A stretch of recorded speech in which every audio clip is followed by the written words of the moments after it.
राष्ट्रीय स्वयंसेवक संघ या सामाजिक सांस्कृतिक संघटनेसाठी पूर्णवेळ काम करणाऱ्या कार्यकर्त्यांना प्रचारक म्हणून ओळखलं जातं. प्रचारक हा राष्ट्रीय स्वयंसेवक संघाचा कणा मानला जातो.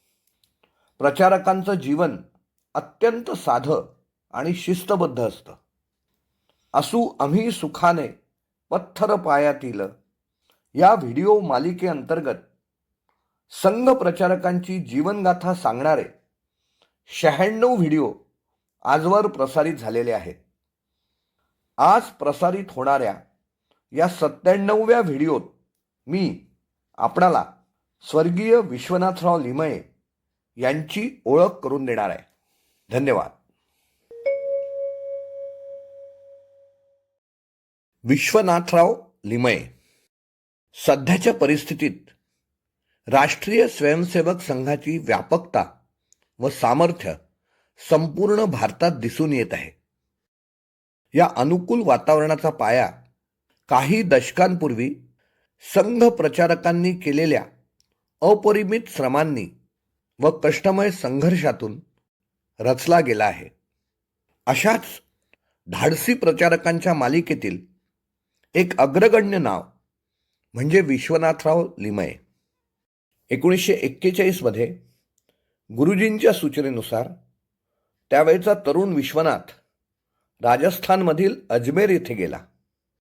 अजमेर रेल्वे स्टेशनवर मध्यरात्री तो जेव्हा उतरला तेव्हा त्याचं स्वागत अजमेरच्या निर्मनुष्य रेल्वे प्लॅटफॉर्मनं केलं.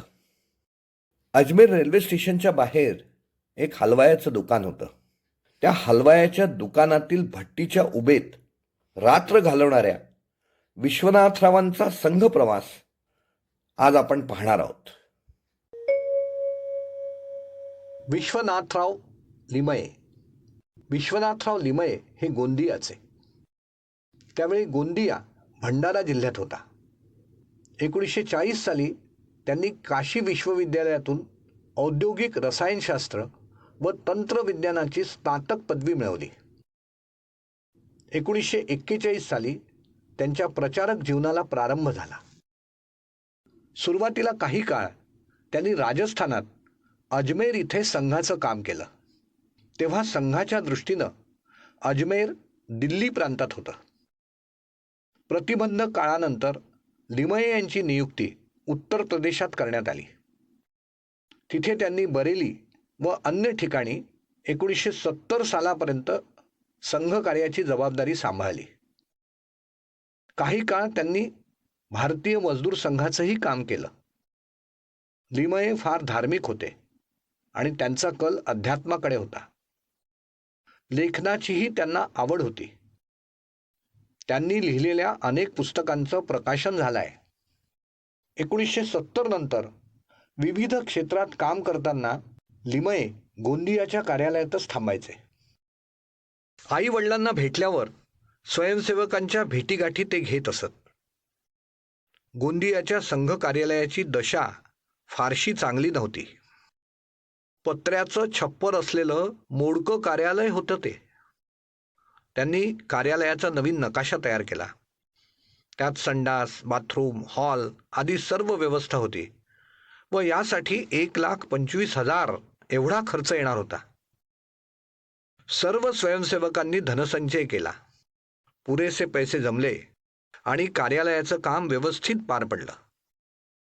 यापैकी बराचसा पैसा लिमयेजींच्या पुस्तकांच्या मानधनातून आणि त्यांच्या प्रवचनातून जमलेला होता, हे विशेषत्वानं नमूद करणं अत्यंत आवश्यक आहे.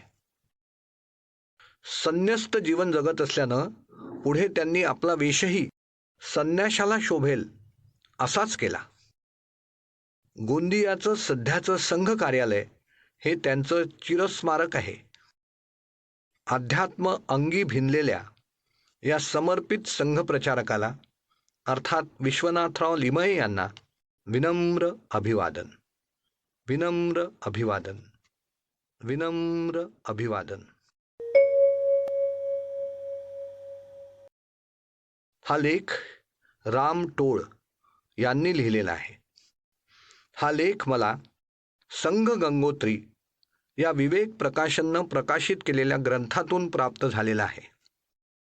हा लेख, अभिवाचन आणि सादरीकरण आपल्याला आवडलं असेल तर लाईक, शेअर, सबस्क्राईब आणि कॉमेंट बॉक्स या चारही आयुधांचा आपण वापर करावा ही विनम्र विनंती. शेअरचं बटन दाबून आपण हा लेख आपल्या परिचित संघ स्वयंसेवकांना, संघाच्या समर्थकांना तसंच समाजातील सज्जन शक्तीला पाठवलात तर मी आपला ऋणी राहील. धन्यवाद.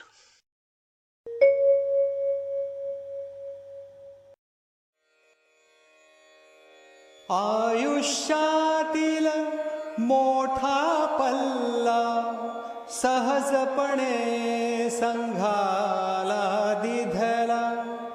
काशीहून स्नातक जरी झाला, अंतर्बाह्य संन्यासी झाला. आयुष्यातील मोठा पल्ला सहजपणे संघाला दिधला.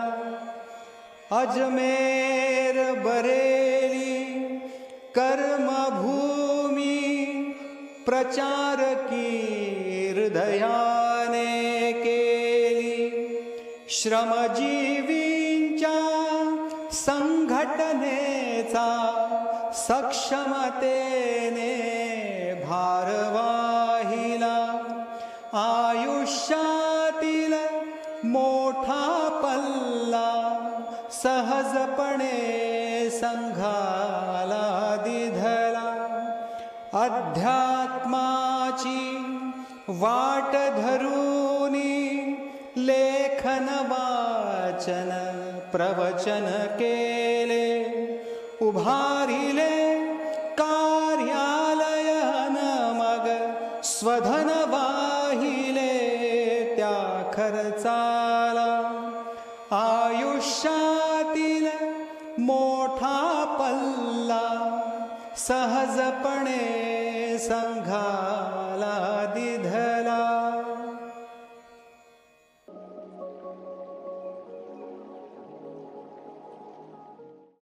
हा लेख मला विवेक प्रकाशनच्या संघ गंगोत्री या ग्रंथातून प्राप्त झालेला आहे. मिलिंद रहाटगावकर, मला जे जे भावते ते सर्व या यूट्यूब चॅनलवरून प्रसिद्ध झालेला हा लेख सादरीकरण श्रद्धांजली गीत आपल्याला आवडलं असेल तर लाईकचं बटन दाबा. शेअरचं बटन दाबून हा लेख संघाच्या स्वयंसेवकांना, संघाच्या समर्थकांना आणि समाजातील संपूर्ण सज्जन शक्तीला आपण पाठवावा ही विनम्र विनंती करतो.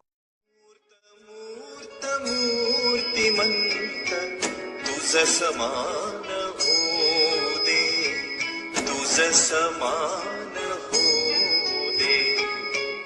येत शरण तव पदासी, देश काही विरमू दे, देश काही विरमू दे.